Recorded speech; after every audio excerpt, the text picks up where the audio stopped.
We have lots to discuss in today's video, including the latest trade talk around the NHL. We're now within a week of the NHL trade deadline. Tonight, we're taking a look at the Montreal Canadiens, the Vancouver Canucks, Washington Capitals, and Mikko Rantanen and the Hurricanes. Is there a possibility we could see part two of a blockbuster deal involving the Hurricanes and Rantanen, or is he going to sign, or what's the latest intel on his situation? We have another player on NHL waivers today. A couple more players have been confirmed to be appearing in the Amazon Series Face-Off, which will be coming out this fall season 2, plus some more injury updates around the NHL, including a few unexpected ones that happened tonight. All that and more coming up next. So welcome back to another video here at Top Shelf Hockey. As we can see, I'm not in my normal location for recording. I'm actually on the road at a hotel in Boston right now, getting ready to head on a little family vacation. We're flying out of Boston tomorrow, so you'll be seeing some different scenery here in the coming days for the next week's worth of videos as we get closer to the NHL trade deadline. So tonight we've got news. Speaking of Boston, Boston Bruins have a player on waivers today, and that's Oliver Wahlstrom, the former first-round pick of the New York Islanders, who they picked up on waivers themselves earlier this season, who's appeared in 16 games for the Bruins, only put up 2 points. Another opportunity where he was not able to take advantage and really get that fresh start that a lot of us thought he might be able to benefit from. So Wahlstrom back on waivers. Will he be picked up a second time? I have my doubts. We'll see. Will the Islanders reclaim him? I don't know. It's really in their best interest either. Maybe he goes back into the minors. It's really hard to say what the future holds for Oliver Wahlstrom at this point. Looking like that first round pick and all that potential that a lot of people thought was there. It's just not being able to be unlocked and might prove to be challenging for Wahlstrom moving forward. We'll see. As I mentioned, a couple more players confirmed to be appearing in Season 2 of the Amazon Face-Off series, which we had great reviews in Season 1.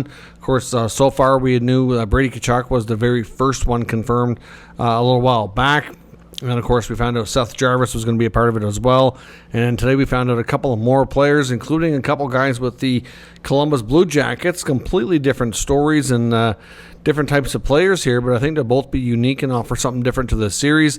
One is Zach Werenski, who's having a phenomenal season, is expected to be probably at this point, fair to say, one of the finalists for the Norris Trophy, maybe even wins. Who knows? He's certainly in that conversation with Quinn Hughes, Cale Makar type of deal. Like, he's having a phenomenal year.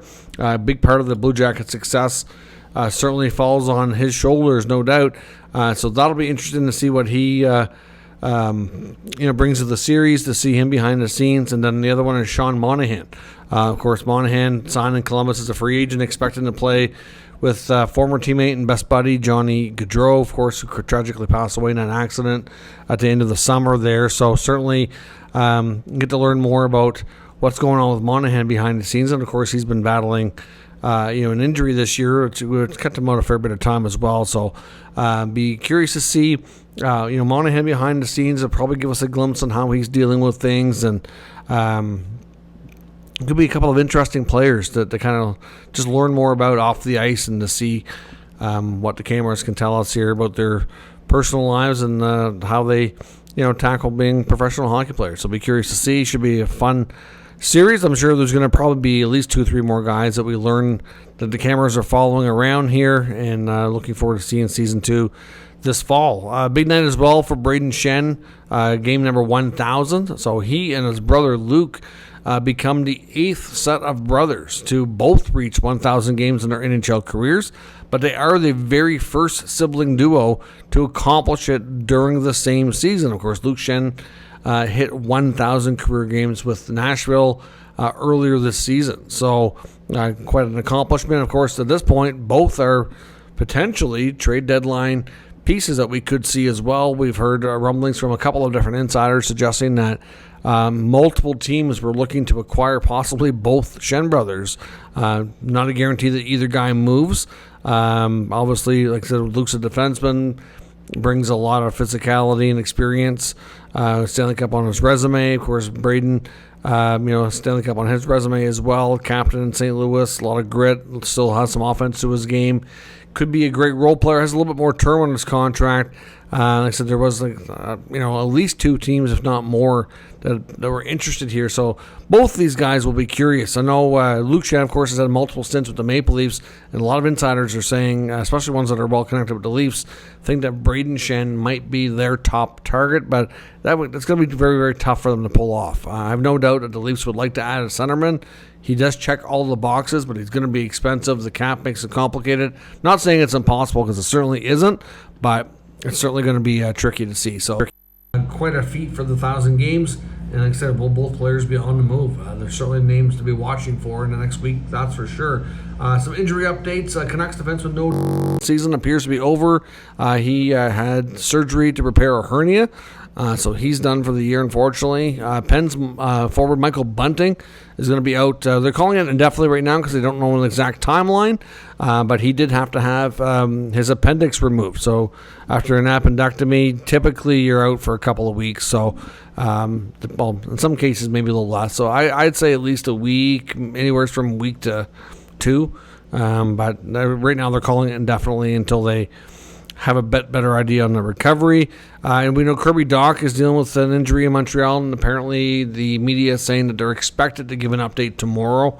So if they're going to speak about it and make a point to address it, that tells me it might not be super short term. Well, we'll see on that, find out tomorrow.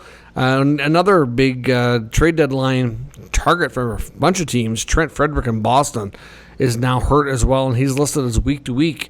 According to some insiders like Chris Johnson, though, he says the lower body injury is not going to really change the plans for the team or the player, that he's still very much expected to have lots of interest, and still odds are very likely that he will be dealt.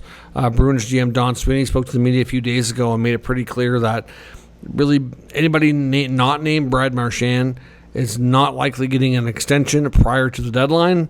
And it didn't come out and say explicitly, but made it feel like pretty much all of their pending UFAs were likely getting dealt, with the possibility that Marchand gets a deal, but he's probably the only one that has a chance. And even then, it's not a guarantee. Certainly, they've been talking for a while and have yet to reach a deal. So obviously, there's some speculation it might not happen, and he could be on the move too. But time will tell.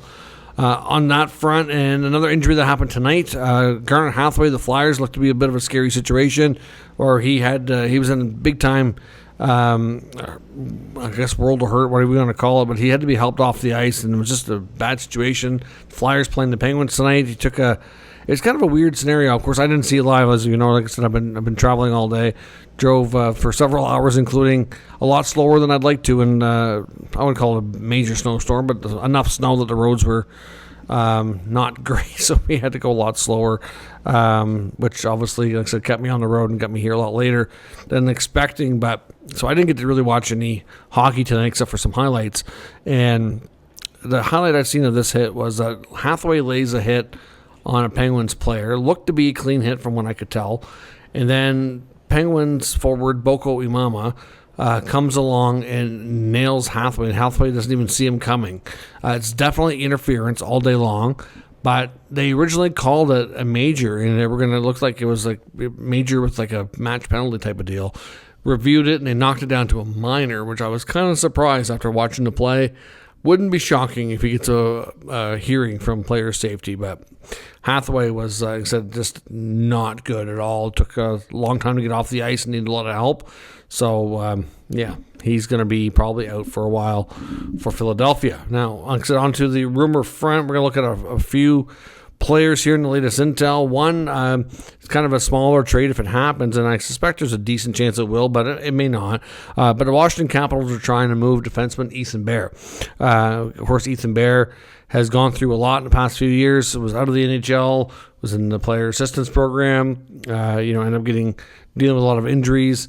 But he's having a really, really good year in the American Hockey League. He's in the final year of his contract that he is under contract now with Washington, and basically trying to make his way back to an NHL club to find him more of a regular spot. I mean, he's a right shot guy. He's got a fair bit of experience now. I think for a lot of teams, he might be a very serviceable third pair guy. Just needs an opportunity. Of course, with the moves that the Capitals have made, they have a much deeper blue line, and they just didn't have a spot for him. So, like I said, he's been playing on Hershey on a very good team down there. They don't have to move him because obviously, like I said, where he's down there, he's on a good team. They're probably going to do some damage and make a run in the playoffs again. But it's been more of a favor to him, so to speak, to try to find him a way to get NHL games and NHL money before the end of the year here, so that he will have a better shot at getting a new contract for next year and beyond somewhere else. So I would suspect at this point it's probably reasonable to think that somebody will take him on, but you can't say with certainty, of course. Brock Besser in Vancouver, of course, we know that he's fairly high on many trade bait boards heading into the deadline here. Not a guarantee he gets moved, but I think the odds are pretty decent. They seem to be a major gap in negotiations between Besser and the Canucks. We talked a few days ago about comments he made saying he understands the business side of things, but we seemed quite frustrated at the same time that he wasn't getting a deal done yet. So clearly, with the I guess the gap, you could say, from what we're hearing from NHL insiders is on term. I know Elliot Friedman said that the team definitely doesn't want to go beyond 5 years. I think they're a little concerned with his foot speed and the fact of where his age will be, and when throughout the next chunk of this time during his contract. And if he does get a 5-year deal, it's expected based on his production in the last couple of years, and with the cap going up, that he's going to be able to command at least $8, if not closer to $9 million. So that's, he could be looking at a $40-45 million contract. So that's a lot of money. Of course, the Canucks, are kind of they're in that wild card conversation in the Western Conference. Not much time left. There's only going to be a few more games before the deadline. So they kind of have to make a decision here on which way they're going to go. Obviously, I think a lot of it will depend on the return.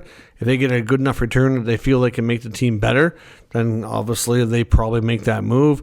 And if they don't, maybe they use them as their own rental. But certainly, they already traded Miller. Pettersson is struggling. Lots of talk around him. I really don't know that a Pettersson trade is going to come together by the deadline. I think if he is moved, it would be more likely in the offseason, getting closer to the draft. That seems to be more of a prime time when teams have more space. But Brock Besser, definitely a big gap on term. Looking for, probably upwards of a $9 million contract in free agency, which might be too rich for the Canucks, which is why he's not signed. But again, like I said, Jim Rutherford is I know he's the president, Patrick Allvin's the GM, but Rutherford basically calls the shots there. If he wakes up one morning the next week and decides, we need to get him signed, they'll get it done. But unless they have a change of heart, it looks like he's probably heading for a deal, and there's been a number of teams out there that have been looking at a guy like Besser. I could see him going to some teams in the Eastern Conference. Like you're looking at teams like that are kind of those ones that are fighting for those last wild card spots. Your Detroit, Columbus, Ottawa, those guys. I can see a team like Washington or Dallas or New Jersey. There's a bunch of spots where he could be a good fit, at least as a rental. So we'll see where things go on Besser's front. Jake Evans of Montreal, the belief is now we've got more information from Insider Trading talking about what the belief is that he's looking for in a contract, which might explain why he's not signed. Of course, there's been a big debate amongst the fan base of whether or not Jake Evans should remain with the Habs or should he be traded, considering he's having a career season. But that's the problem. A lot of guys have career years and contract years and never duplicate it again. He's 29 years old. And the belief is he's looking for a 5-year contract, which would take him, well into his mid-30s here. He's just coming off the a 3-year deal, paying him $1.7 million, and at this rate, it's belief he's looking for a $20 million deal. So he's looking at a jump of about $4 million. So he's looking to more than double his salary. I know Craig Button was interviewed on, I think it was the Tony Marinaro Sick podcast, and he said there's no way that he would sign him to this contract. He said he would take him for 5 years if he's willing to take $2 million average value. So like basically $10 million, but no way he's doing it for 20. So, to me, I wouldn't think Montreal would sign that contract because he's not going to project to be a top 6 forward. At $4 million, I guess, if you're confident that he can be a productive third liner, then, which is, I guess, kind of what he is, right? Then with the cap going up and everything, maybe you do that deal. But it just seems like a risky bet considering you're going to basically sign him to his mid-30s. He's 29. He was a late draft pick. obviously got, to a point where he's a respectable NHLer at this point, can be dangerous shorthanded as well. But considering those contract demands, that's why the belief is he's going to be dealt, because most people don't think that Montreal will go there. I think they certainly agree he's earned himself a raise. If he was looking to go from 1.7 to, say, 2.5 to 3 range, then maybe they do that, but 4 might be a little bit too much of a stretch. So unless his figure comes down, I'm going to say that he probably is dealt. We've talked about the Devils. We've talked about a few other teams. There's lots of interest, and some that might even want to talk about acquiring him and Armia both, although that will be difficult and challenging given both their contracts. But we'll see what happens in that front. But Evans likely getting traded because of that contract situation. Mikko Rantanen, of course, I've seen that Frank Seravalli had a appearance tonight on Amazon's Coast to Coast, talking about Rantanen's situation with Andy Petrillo. And basically what Frank had to say was that he confirmed again, so another insider confirming the fact that the Hurricanes have made a record-setting offer. That would be the biggest contract in franchise history. Elliott had said that he believed it was an 8-year deal, and it wasn't going to be $14 million, but it was more than $12.5. It was believed to be around 13, or maybe just a slight bit above. Mega money.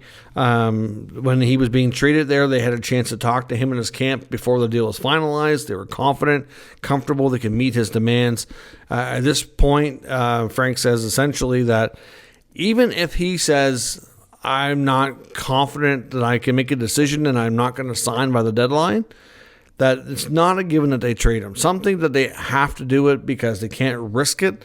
Once you get past that deadline, he's either going to be a Hurricane in the long term or he's not. It's just that simple, but you can't trade him, during the season anymore. Now, you could trade his signing rights, but sometimes that's not going to get you as much value. Look at like the Jake Gensel signing rights trade, like when they picked him up. Obviously they moved him to the Lightning, so because he wasn't going to sign there. Like, you're not getting a big return for a signing rights trade.